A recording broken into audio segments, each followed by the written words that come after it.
So I want to be very clear about my intentions here with my heart's work, because I need to clarify how these people had treated me, and with how they've treated me just so cruel, in order to deflect, minimize, neglect me after so many conversations leading to the outcomes prior to them leaving me in the state of mind of being a poisoned up victim.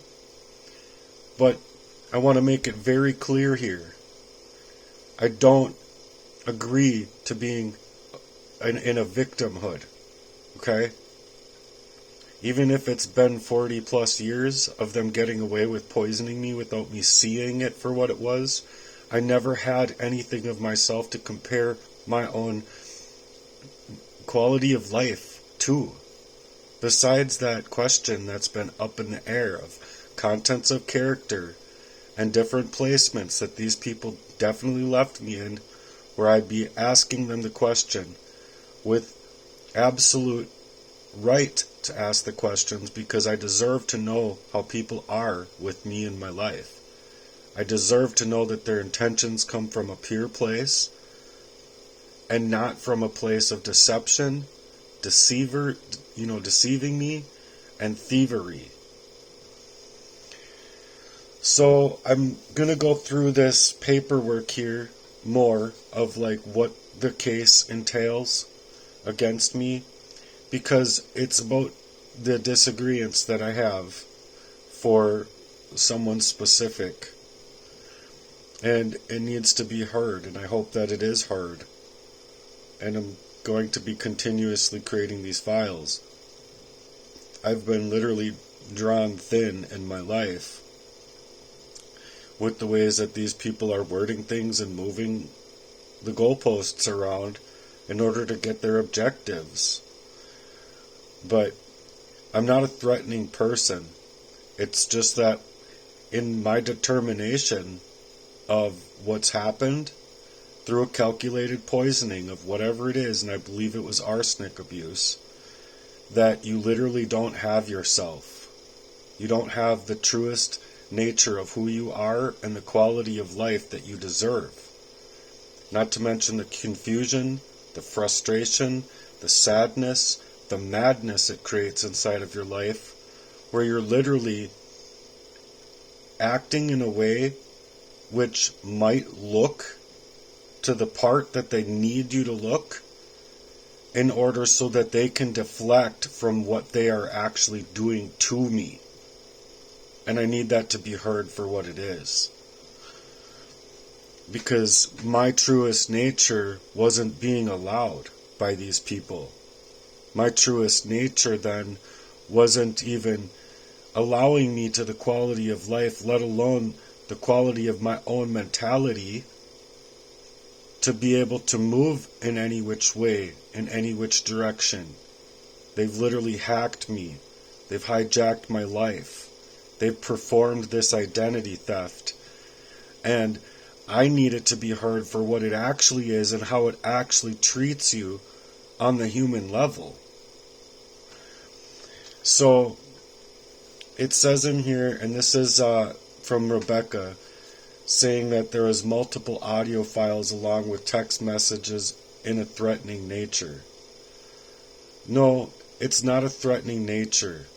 When you're poisoned up and you're literally in a fragmented mind because of how badly you are suffocating down to the cellular level, you are literally out of control based on a normal quality of life that you just don't know that you're missing, and a normal quality of your own reasoning ability, of your brain's functions, in order to even vocalize what's happening to you or to even try.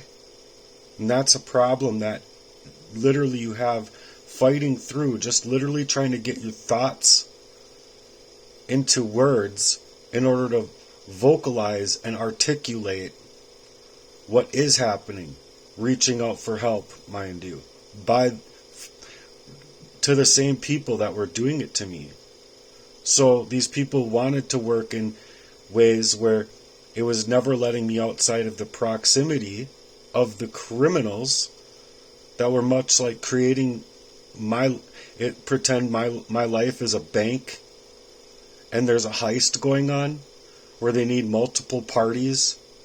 They can look like their hands are off the steering wheel when it's literally in the backgrounds and from prior ages of my life that initiated the crimes in multiple levels of my life. That's what I'm talking about when I'm talking about the roller coaster. Because it's just been such a motherfucker in my life, G. And I'm not even kidding you. It's like so cruel that it's too cruel for a person to deal with alone, isolated, and not having anyone real to turn to. And the only ones real that you do have to turn to are either like manipulated not to see it, or they just can't fathom that their own brother themselves or their own son or their own friend or whoever would do such a thing to a person. Do you see what I'm saying? And so I need to be really careful about the ways I'm saying things here, but it's to literally establish for the very harm that I've been inflicted upon without not my knowledge of it, over and over and on repeat throughout my life. And so I literally want people to see that, because if even I did come off as a threatening nature, it's because I'm literally lashing out because I'm experiencing things that I don't know how to explain. I don't know how to articulate. And furthermore, neither would anybody else. So it says here there was no prior conversation to trigger his reaction. It's not even about a conversation. It's about the ways that I was being treated within a proxy tie to these men and to these people in order to silence me before speaking out against them.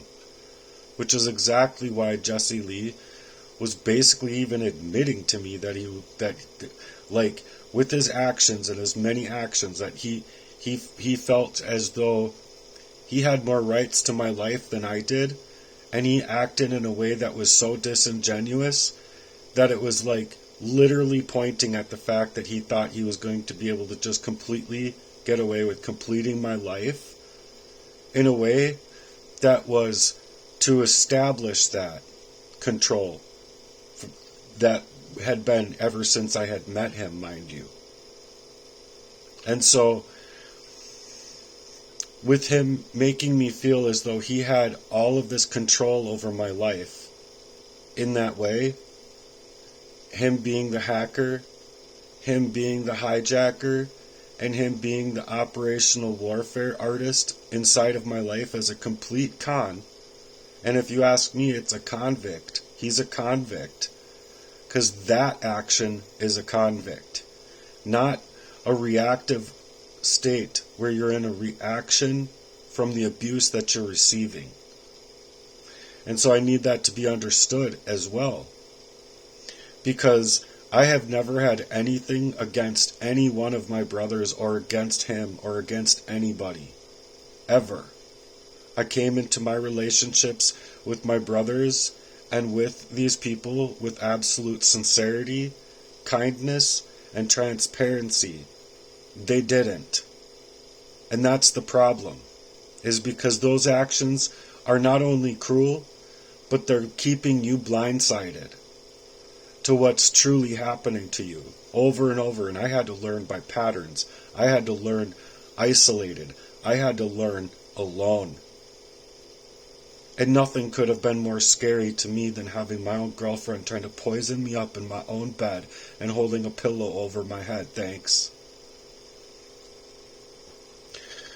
So, Rebecca, I've never had anything against you.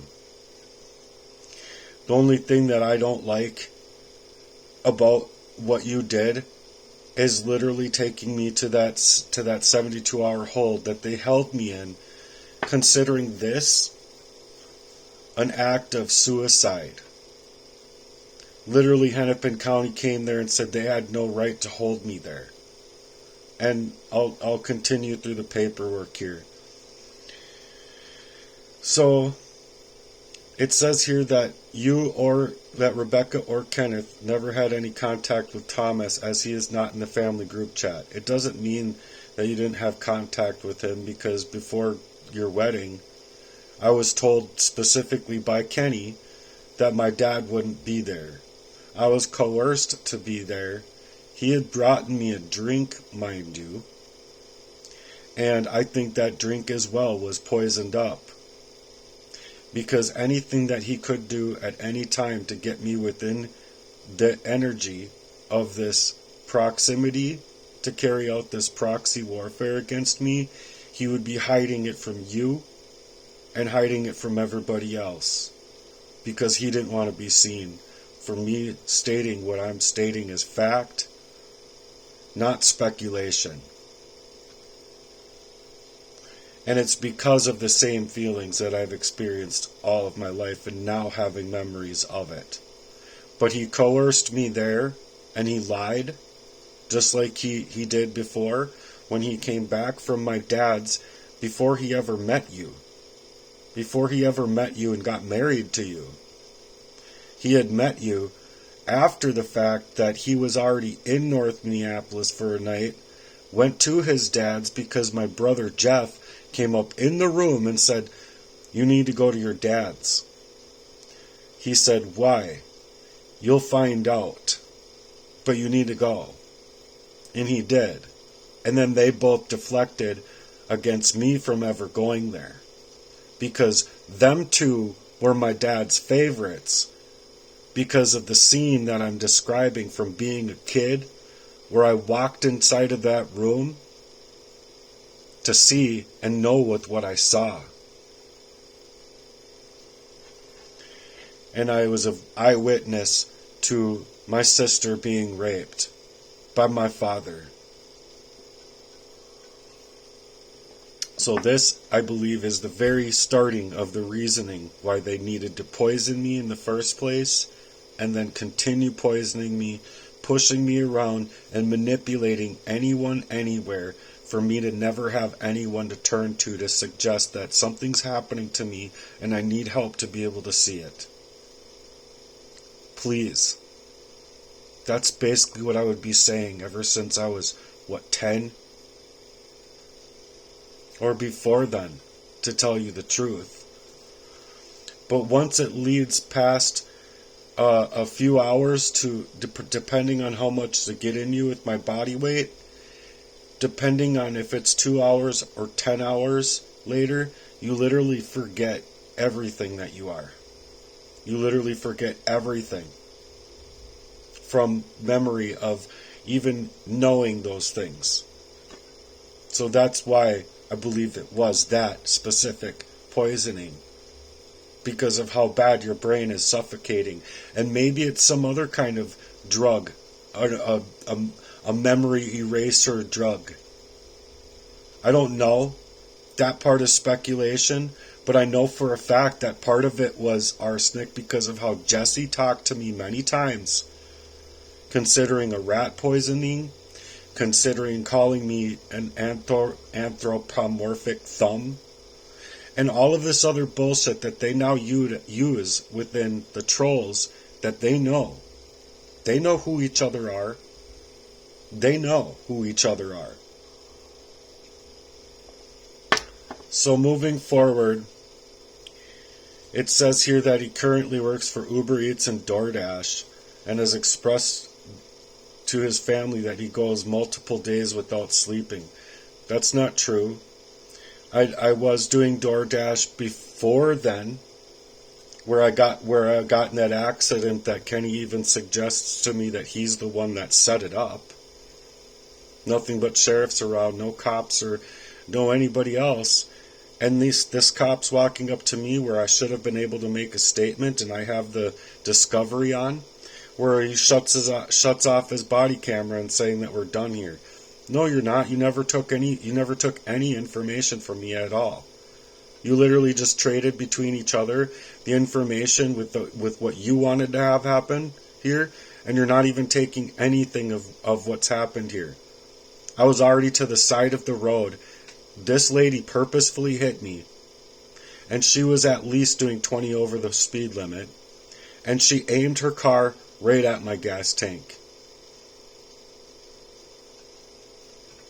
So I don't know the truth there, but the truth will come out at least in the afterlife. So I'm expressively suggesting to people that I've cared a lot about them where they never have. And as far as going multiple days without sleeping, I was legitimately in loss of $3,000 due in $3,000 due to working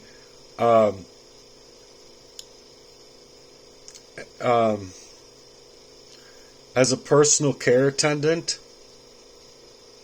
and that never got resolved. So I literally had to work and utilize my time and energy where the Department of Labor Industries should have fixed and gotten me my work hours back. But at the same time, I was set up within tickets. It's the same scene, is different scene, but it's the same type of playbook, just a different scene or different time period of what's basically happening now in my life. And then, so when they got me into that accident, and I was literally like fighting through to make as much money as I could, because not only did I need to pay the state back for what I felt were crimes against me, you see, because it didn't only take away money from me with like absolute impunity of like not doing anything that the government is supposed to do to protect you, but then creating that much more fines, fees, in order to establish my license before getting my license back. I had to literally work thinking that I had to work for not only myself, but work harder than ever to get that money paid back to the state for the state's crimes over me, and I saw them as crimes and I saw them as warfare, because not only am I out that money, but they're asking me for that same amount of money in tickets or better.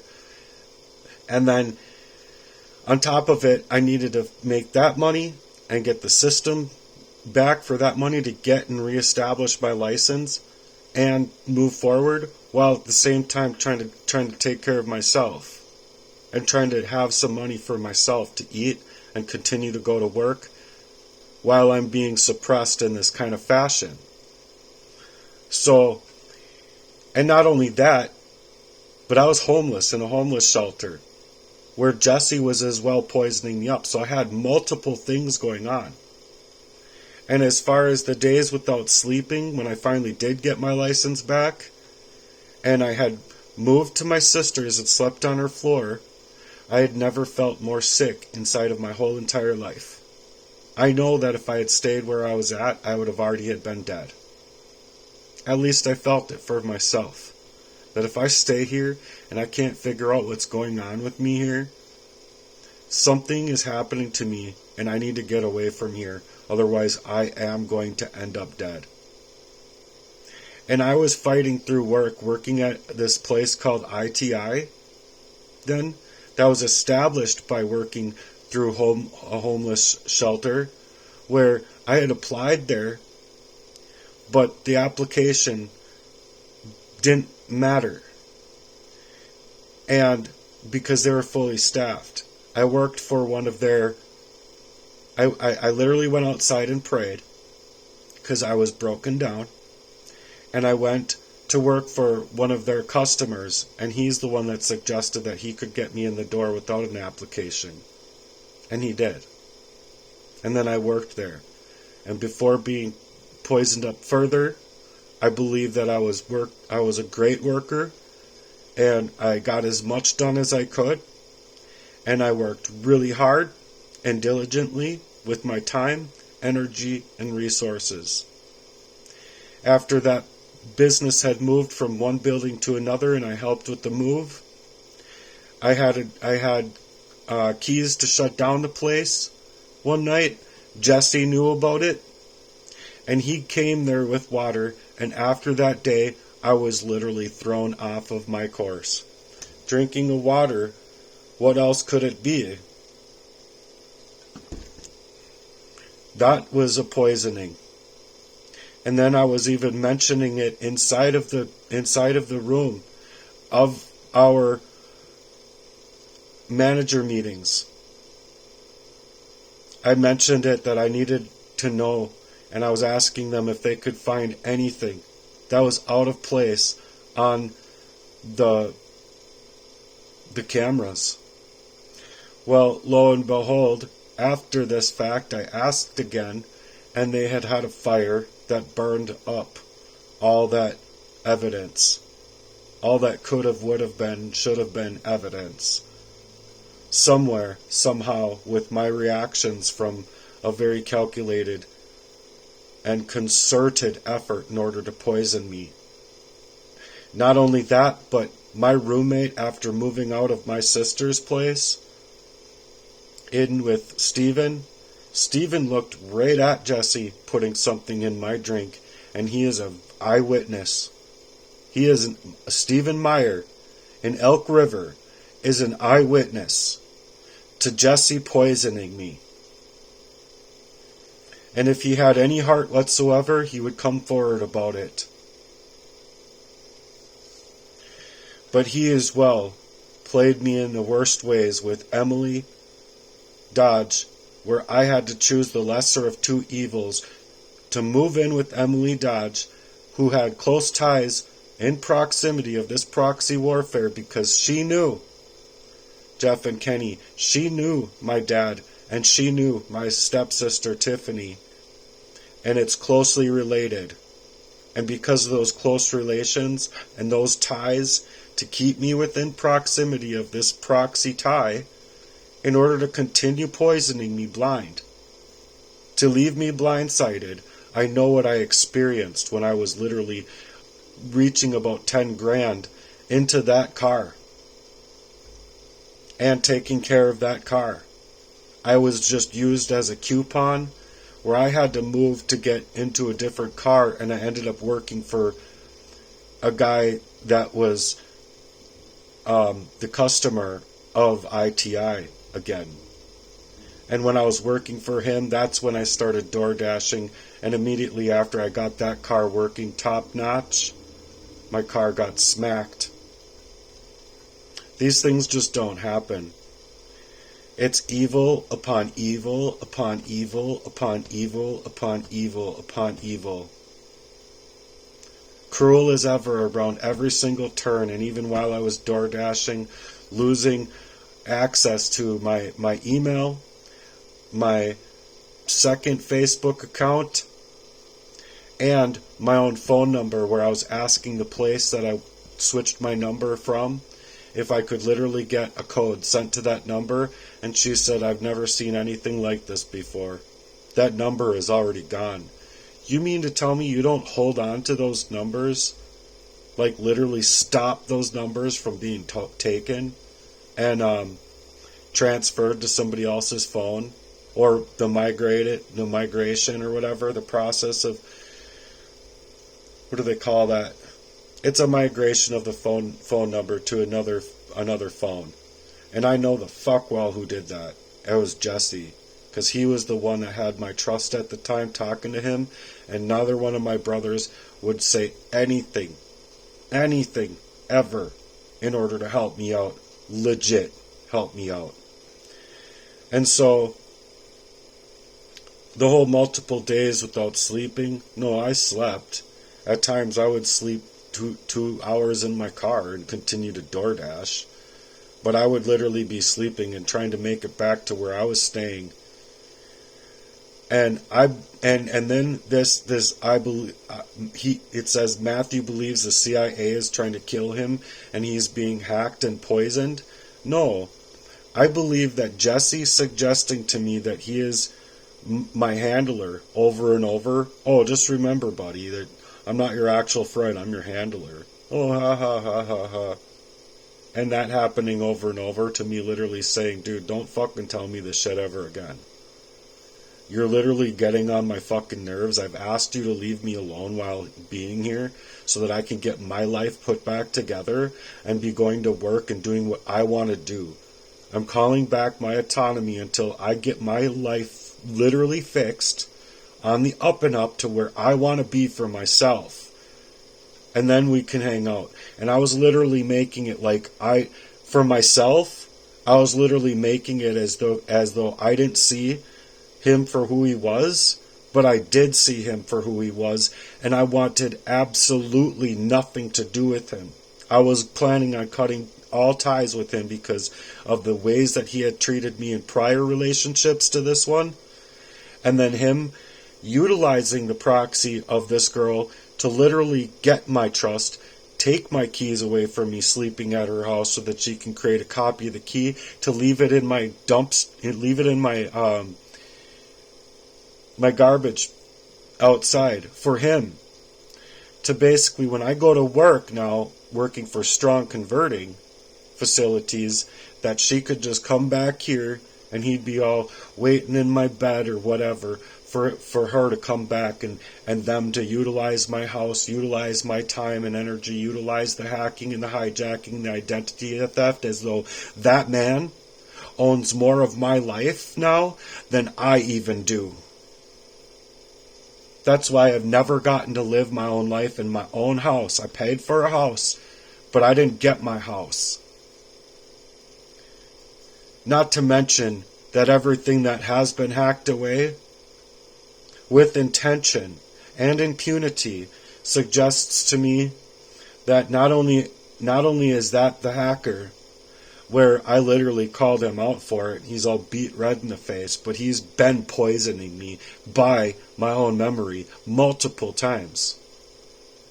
By calling back my time and autonomy and literally moving in a way to get away from all of these people. And yes, I wanted to get away from Kenny and Jeff as well.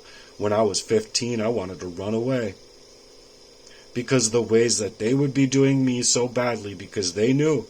I told them, I don't want to be anything like you if you're something like my dad. Or if you want to be around my dad after what's happened, I'm done.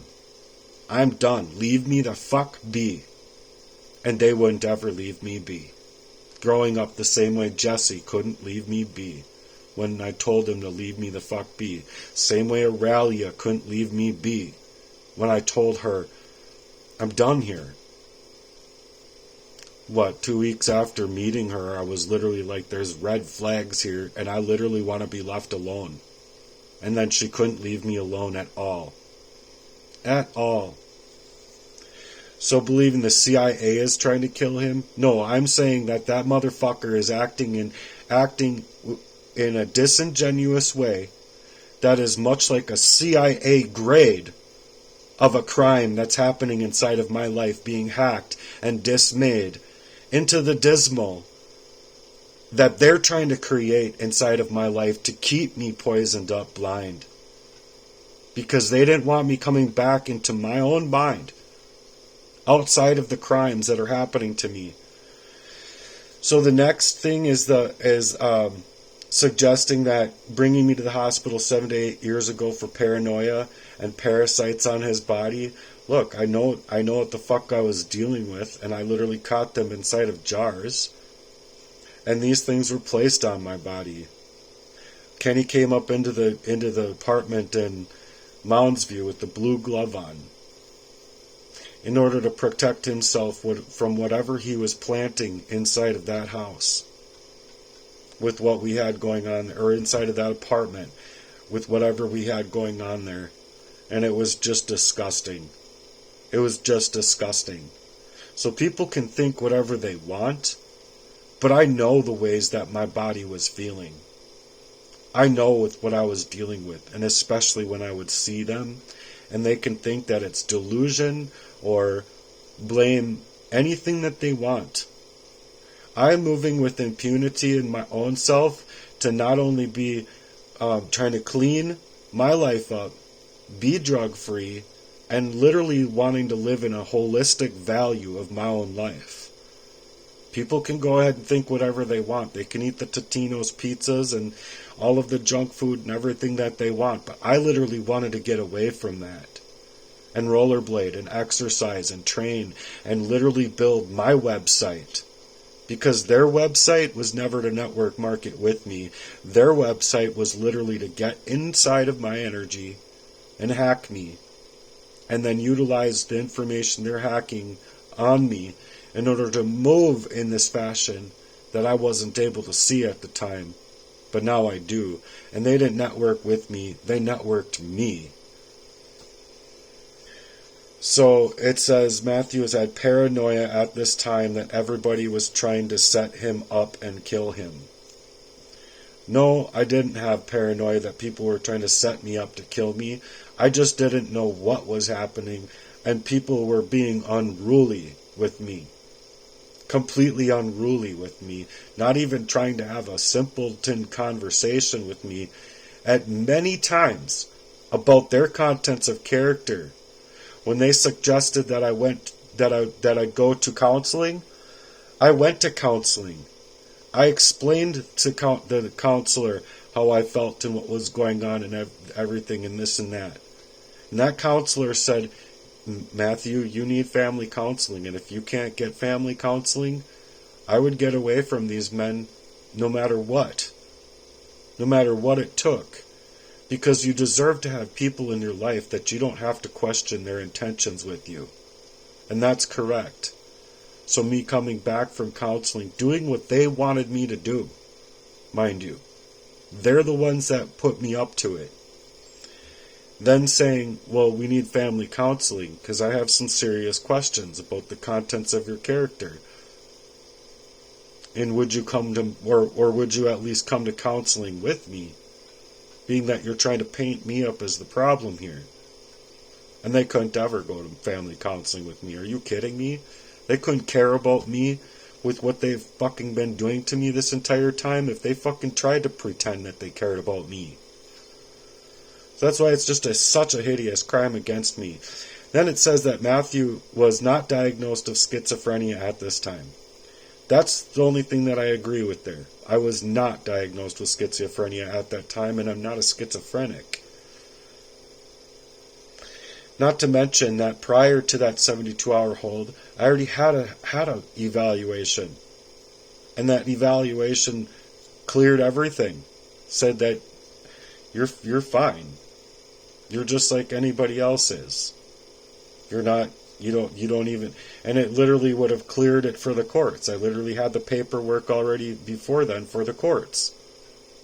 So I didn't even need to go to that 72-hour hold. The thing I'm mad about is how you threw me under the bus just because I believe in God.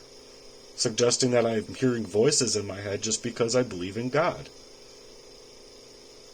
And if you have a dialogue in your head, does that mean that you hear voices? No, it's literally that you just have a filter. Some people don't have a filter. And obviously people being hard-pressed in this kind of way with people that don't have a filter that just react to anything is legitimately like articles where you read somebody like that police officer I read walking in on his wife, cheating on him with his friend. I think it was even his partner. Like, work partner. He didn't live. I don't know what happened after that, but that's just the fact. He walked in there with the gun on his holster. The reaction of what he saw affected his emotions so much that he shot the man. Dead.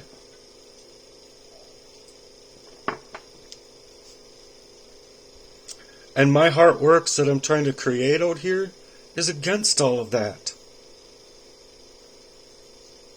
On both sides of the abuse that someone can endure in this level, and the abuse that can come to a person that's willing to do these crimes to another person. See what I'm saying? But if you can't see that, and you can't read articles, can't look that stuff up, you're not reading enough, pal. Sorry. You're not reading enough, lady. And I literally don't mean any disrespect at all. It's just, I have a very cool mission in mind. Very cool mission. I mean, it's just epic. The movement, the mission, the coaching, everything that I wanted to build. Not to mention the t-shirts and everything. I mean, it's just an amazing thing, okay? And I'm not going to get into all 12 levels deep. I gave you literally 3 there. 4, whatever. But it's the fact that it's just so cool. No one's doing it out here. No charity is doing that. No social media is doing that. There's different parts. And I believe that I could get a whole lot of people on board. But that's what heart work is about. At least to that part of it. So I'm doing heart work for myself. I've always had to. Ever since I was 3, I've been doing what I call heart work. I've been working on my heart based on the things of my not understanding. How these things could even happen. And so it goes on to say Matthew has since documented his psychoses on YouTube with the username of @1 Savvy Ninja. I agree with that. I've been documenting on @1 Savvy Ninja, but it's not of a psychosis. It literally has nothing to do with what I actually wanted to move like on YouTube. I had to move differently. The only thing I legitimately wanted to do was my lyrics, because I felt like, well, for crying out loud, I was almost killed. And I was almost killed plenty of times before I could even figure out that I was being killed. Literally flopping to the fucking ground. 2 hours later, not even remembering that I flopped to the ground. Over and over and over. But now getting away from these people finally, I can see it. I can remember it. Shit, all the way back to when I was 7 years old and before that, to remember, you know, to remember what happened as a kid. So, if you really want to know the truth, why don't you call my sister? Be light with her spirit because she's been through a lot. But call her and ask her, is Matt telling the truth there? She'll tell you. I'm just tired of it. I'm tired of this. I'm tired of this abuse. Because that's what it is. I've been played into a full lifetime of abuse. It says that Matthew believes that people have been trying to poison him since birth. I agree with that. But it's not that I'm saying or suggesting to the fact. I had to learn by patterns of the abuse, where I've been literally being poisoned up since birth. Well, since my father fed me beer in a bottle, that literally was the same feelings there as it was at 7 or 6, I think I was even at. And definitely when I was like 9, or like growing up to be too old to like go and sleep in my mom's bed, because I couldn't stand the way I felt. It literally felt like being stabbed in every single cell of my body. And that's how it felt. Every single fucking time. I'm not going to be able to put that away. Because I was fighting in my mind for my life. And what felt like for my lifetime, fighting for my life. And to suggest that my father had beaten him during his childhood is wrong. No. He got incontinence on me.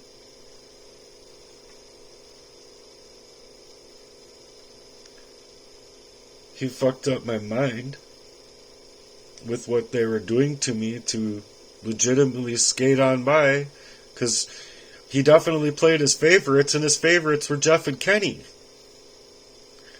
He'd never want me to be born at all. So next is saying that Matthew won't go to the hospital voluntarily due to the belief that everybody was getting raped at the hospital when he was there 7-8 years prior. That's completely wrong. It was that the elderly woman was being raped and the guy was coming out of there zipping up his zipper. There's no fucking reason a guy would have to do that, coming out of a room where a lady's screaming for her freaking life. Saying stop. Saying everything. Screaming at the top of her lungs. And everybody knew there that was in at least as much sound mind as they needed to be to spread the information between the clients there that this would happen, and if you go try and save her, you will end up in solitary confinement and you won't be seen again. I think it's really sad because there was like a younger girl that tried to legitimately going screaming ballistic to try and save this woman and get in that woman's room. And then next thing you know, there's like 3-4 security officers that are bringing her back into solitary confinement. And no one ever saw her again. You would be scared. Okay? You would be scared. But they utilized that. They utilized that in that hospital. And so, next is where you believe that the staff will force me to take drugs to try to do mind control on me. No, that's not it. I don't want to take drugs. I took one for one night. My tongue was swollen up. I look up things about it, and people literally have reactions where their whole tongue swells up and they die in their sleep from asphyxiation. And they had like millions and millions of dollars of settlements to certain people, but how many of the people that actually die in that kind of regard actually have people fighting on the outside for their life to be able to sue the company of the holder of that drug in order to suggest that what they gave them killed their partner, their spouse, or their son, or their daughter? And so it's a concern to me because not only was that there, but I was taking the depression medications for a long time, thinking that I was just depressed, and it's not the case. It's not the case. I wasn't depressed. I was being oppressed. And so, I don't want to take drugs that I don't need when I can rollerblade, and I can run, and I can walk, and exercise, and not be depressed. I can do my heart's work to train and to eat well and to literally feel good and feel better and better. It's just the fact that these people aren't allowing me to that progression inside of my life for a very important reason of their own. So, there's so much more to go through here. Next is the officer's reactions to make contact with Thomas and to check on my welfare due to the threatening messages from Matthew. Why didn't you make contact with my mother? Because my mother has been there to support me my entire life. My father has never given one fuck about my living at all. Because he's known, just like my brothers have known, that I don't want anything to do with anything that you guys are. And especially if my brothers, especially where my brothers are concerned, to have hidden intentions with me in my life where I'm literally doubling down to ask them and figure out, what did you guys do to me?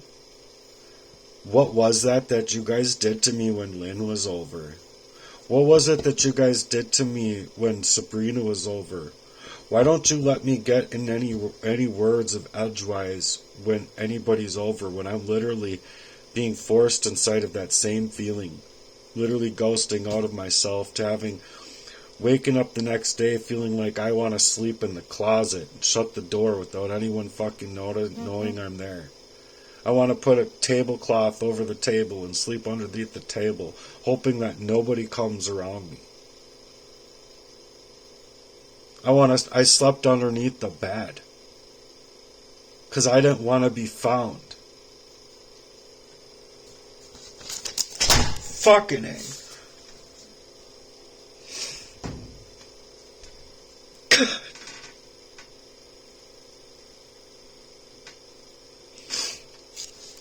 I'm done here.